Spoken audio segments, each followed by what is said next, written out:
auditeurs de la radio et télévision Tambara, vous pouvez désormais suivre votre chaîne de télévision préférée Tambara sur le satellite BadrSat 7, angle 26 degrés Est, fréquence 11010, polarisation verticale, symbole 27500.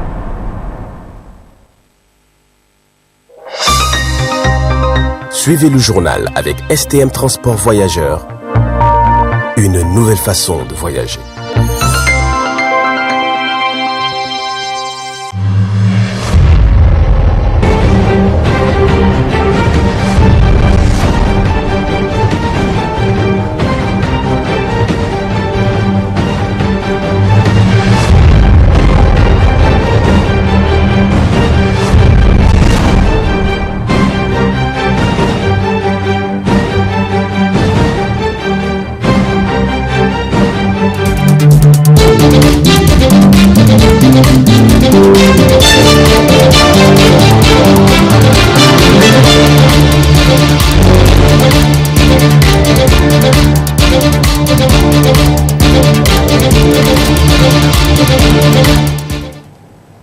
Voilà, messieurs, dames, bonsoir. Vous regardez la télévision Tambara. Nous sommes vendredi 7 octobre 2022.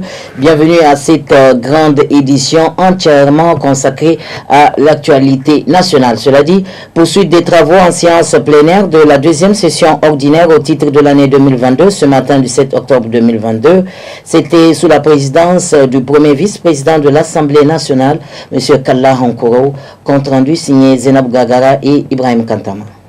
L'examen et vote du projet de loi portant première rectification de la loi numéro 2021-50 du 20 décembre 2021 portant loi de finances pour l'année budgétaire 2022. Ce seul point inscrit à l'ordre du jour a été soumis à l'appréciation des parlementaires en présence du commissaire du gouvernement, le ministre des Finances Ahmed Joudoud. Un projet de loi qui est conforme aux dispositions de l'article 48 de la loi numéro 2012-09 du 29 mars 2012 portant loi organique relative aux lois de finances, porte le montant du budget général de l'État en recettes et en dépenses à 3 123,78 milliards de francs CFA. Après la lecture du présent projet de loi de finances, plusieurs questions ont été posées auxquelles le commissaire du gouvernement a apporté des éclaircissements. Après cela, le présent projet de loi portant première rectification de la loi numéro 2021-50 du 20 décembre 2021 portant loi de finances pour l'année budgétaire 2022 a été voté avec 109 voix pour, 29 contre, 0 abstention. Les travaux en séance plénière reprendront le samedi 15 octobre 2022 avec à l'ordre du jour le contrôle de l'action gouvernementale. Voilà, restant toujours à l'Assemblée nationale du Niger, suivant à présent les moments forts des discussions à l'Assemblée, toujours avant le vote de ce projet de loi de finances. Suivez plutôt. La production agricole céréalière en particulier est extrêmement importante. Il serait bien que le gouvernement vienne en aide aux producteurs pour que nos productions ne soient pas hasardées. Le deuxième point que je voulais évoquer ici à moi de ces discussions-là, c'est le rachat. Tout à l'heure, j'ai vu dans le budget que le gouvernement du Niger va participer à une certaine hauteur à la construction du gazoduc. Dans tous les pays, en tout cas de la sous-région et même dans le monde entier, la récession un peu partout. Mais avec tout ça, là, le gouvernement a quand même mobilisé des ressources jusqu'à 215 milliards, ce qui est vraiment une très bonne chose. Monsieur le Président, dans cette loi rectificative, j'ai parcouru un peu partout.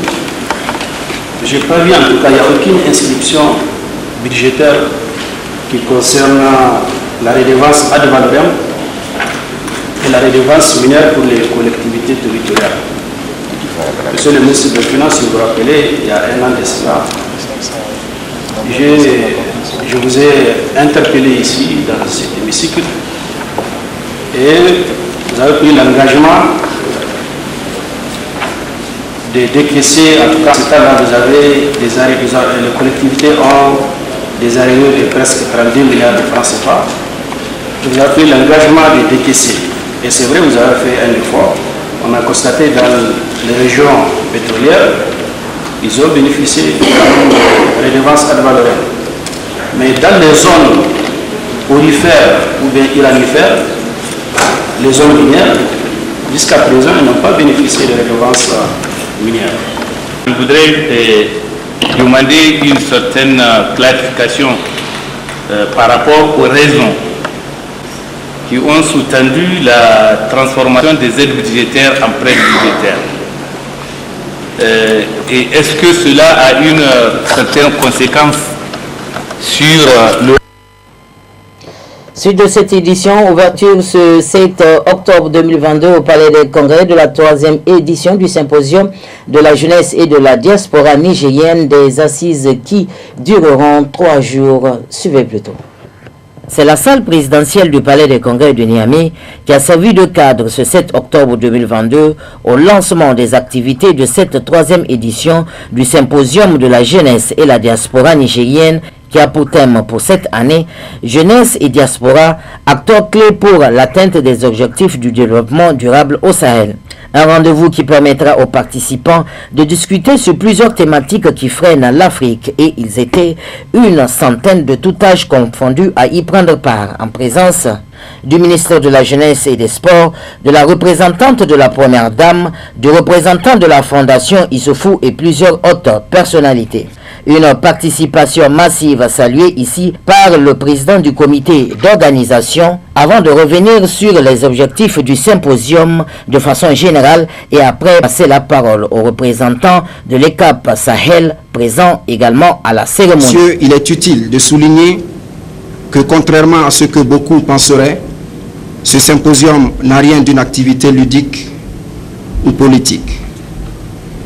Il ne s'agit pas non plus d'une chimère consistant à considérer ceci comme un cadre réunissant des acteurs multigénérationnels pour se rassembler, discuter et se retourner pour un autre rendez-vous du futur.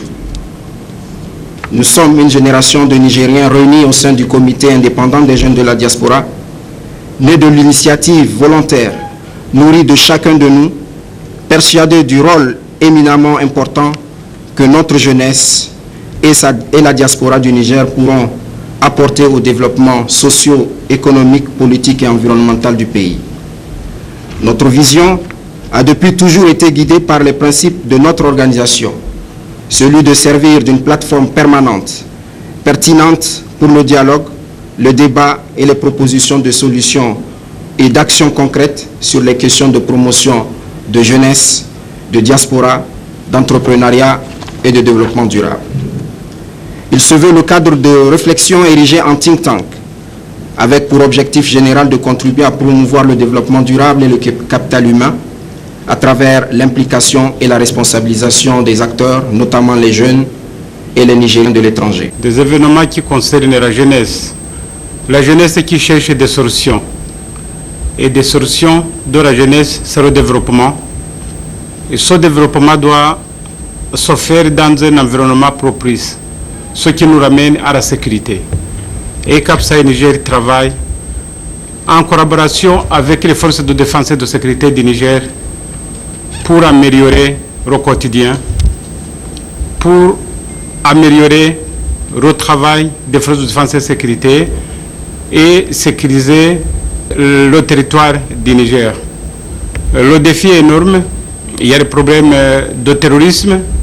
Et le terrorisme, on ne le fait pas seul, on le fait avec les autres. Et c'est le ministre de la Jeunesse et Sport qui a procédé officiellement à l'allocution d'ouverture. Le symposium de la jeunesse de la diaspora nigérienne est un des cadres importants d'échange et de réflexion entre les jeunes sur des sujets qui concernent la vie de notre pays. Ce symposium, comme les autres, sera une opportunité pour les jeunes de recevoir des renforcements de leurs capacités dans divers domaines. Grâce à l'implication et au labeur de nombreux acteurs qui se sont investis sur plusieurs thématiques et aussi vos efforts appréciables, chers jeunes, Des propositions importantes ont été faites pour la construction nationale durant vos 2 précédentes éditions. La 3e édition qui nous réunit aujourd'hui offrira l'opportunité d'aborder le thème de jeunesse et diaspora, acteurs clés pour l'atteinte des objectifs du développement durable au Sahel.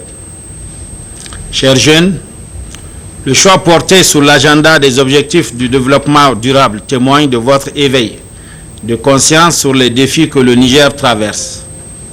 Des défis pour lesquels vous avez décidé de ne pas être en marge des efforts engagés pour les autorités nigériennes. Ce symposium marque en un point douté votre volonté d'être des leviers, des solutions et des moteurs pour la réussite des projets de développement de notre pays. La diaspora constitue un atout pour un pays, en ce sens qu'elle est une source potentielle d'investissement inestimable dans tous les domaines. Une photo de famille a sanctionné la fin de la cérémonie d'ouverture pour laisser place à la plénière inaugurale avec pour thème Diaspora et jeunesse, rôle et place de la gouvernance et la réforme du secteur de la sécurité au Sahel, thème autour duquel d'importantes discussions se sont tenues. D'autres discussions pour la 2e journée des 72 heures prévues pour cette 3e édition. Nous en dirons encore davantage. À la suite de cette édition, le lundi 30 octobre, à l'occasion de la rentrée scolaire 2022-2023, certains établissements privés ont été distingués par le réseau des journalistes pour l'éducation, la paix et la culture islamique, RJPCI. D'autres détails dans cet élément de nos confrères de ce réseau. Suivez plutôt. Promouvoir la culture de l'excellence et une meilleure éducation de qualité. C'est en cela que le réseau des journalistes pour l'éducation, la paix et la culture islamique veut ainsi apporter sa part de contribution pour le développement du pays. En cette journée de la rentrée scolaire 2022-2023, il a décidé d'honorer certains meilleurs établissements privés à de la place pour leurs résultats satisfaisants des examens de fin d'année enregistrés, dont notamment le CSP Lumière Vive, le CSP Kokaina et Noling Haske School. Ma joie est grande, déjà à travers un réseau et des journalistes qui sont les véritables témoins de toute activité que fait un individu dans la vie, et quel journaliste et dans quel secteur. Je vous dis, pour la culture de la paix, de la promotion de l'éducation islamique, c'est une très bonne chose, c'est une satisfaction totale. Merci pour tout ce que vous êtes en train de faire pour nous aussi, pour pouvoir encore bien éduquer nos enfants. Dans ces établissements, la rentrée scolaire s'est également bien déroulée selon ses responsables. À la porte pour accueillir nos élèves, pour accueillir les parents donc, qui viennent amener leurs enfants à l'école. Et donc cette rentrée a été très bonne, donc nous l'avons appréciée. Du côté du domaine de l'enseignement professionnel et technique, le premier responsable des examens et concours de la place a été également distingué pour la qualité de l'organisation de ces différents examens de fin d'année. Vraie détermination pour qu'on puisse vraiment faire cette tâche-là qu'il nous a donnée. Et cela encore va dans le sens, dans la crédibilité donc de nos certifications, dans la crédibilité de nos diplômes que nos candidats vont avoir. Cela va dans le sens encore que voilà, il faut qu'on témoigne, pas ici, au niveau du Niger, mais à l'extérieur, il faut qu'on montre de quoi nous sommes capables vraiment de faire et comment organiser les examens. Il y a beaucoup sur la base de quoi on doit vraiment essayer de voir, de faire de notre mieux. Et faire de notre mieux quoi? Donc il faut que toutes ces conditions, ou bien tous ces éléments-là, il faut qu'ils soient réunis afin qu'on puisse vraiment travailler ensemble, qu'on puisse travailler pour tout simplement avancer, en plus qu'on puisse travailler pour atteindre un résultat. Ces différents établissements privés qui ont été distingués font aujourd'hui la fierté des enfants et les parents d'élèves ainsi que l'ensemble de la société pour la qualité de l'enseignement dispensé à tous les niveaux. Aussi, ces genres d'initiatives du RJPCI permettront de renforcer les liens de solidarité et de partenariat entre les parties pour une meilleure visibilité de l'ensemble de ces écoles ainsi distinguées. Les défis environnementaux de la commune rurale de Goudoumaria dans la région de Difa sont nombreux, notamment l'ensablement et le déboisement. Mani Ibrahim, maire de la commune de Goudoumaria, est interviewé par nos confrères du studio Kalangou. Suivez plutôt. Plus de 90% des villages de la commune de Goudoumaria qui ne sont pas sur la RNN, pour accéder à ces villages-là, c'est un problème. Ce n'est pas n'importe quel véhicule qui peut accéder à ces villages-là. Donc aujourd'hui, la lutte là contre l'ensablement, ce n'est pas une option pour nous, c'est une obligation. Soit on protège nos cuvettes, soit on protège nos villages pour survivre, ou bien dans un court terme, je ne dirais pas long terme, on est appelé à disparaître. L'État est conscient de ça. Nous, en tant que collectivité, on est conscient de ça. Le premier village de la commune qui est à l'ouest de la Boulin jusqu'à Klakam, le dernier village, vous allez voir des marchés anarchiques de bois qui sont déposés. Et c'est des acacias qui s'adaptent à notre climat, qui s'adaptent à notre territoire, qui sont en train d'être abattus dangereusement. Donc moi, je dirais que la population n'est pas consciente de ces dangers-là, parce qu'elle continue de couper. Deuxièmement, aujourd'hui, quand même il y a un travail de fixation de dunes, ils ne voient pas le volet protection chez eux. Ils voient l'autre aspect qui est de la rémunération. Aujourd'hui, une personne qui n'a la seule revenu que l'abattage du bois, tant que vous n'avez pas cherché une autre occupation pour elle, c'est très difficile à ce qu'elle abandonne. Tout ce que nous voulons, c'est le changement de mentalité, qu'il dissocie la sécheresse et la famine, pour qu'ils comprennent qu'on ne peut pas rester 10 mois à la maison sans travailler et sortir du cycle de la pauvreté. Et si vous comprenez ce que c'est en train de dire, quand on travaille 2 mois ou 3 mois pendant la saison pluviale, avec tous les risques de sécheresse que nous encourons, et revenir à la maison, dormir pendant 9 mois et dire qu'on va attendre l'assistance de l'État, ça là, on ne sera jamais à l'abri de la faim.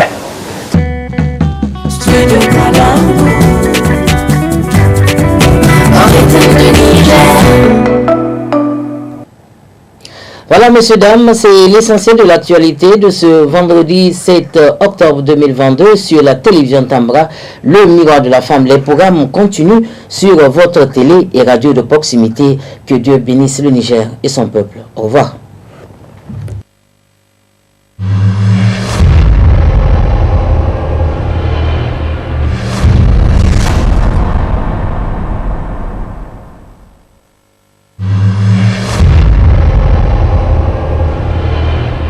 Chers auditeurs et téléspectateurs de la radio et télévision Tambara, vous pouvez désormais suivre votre chaîne de télévision préférée Tambara sur le satellite BadrSat 7, angle 26 degrés Est, fréquence 1010, polarisation verticale, symbole REC 27500.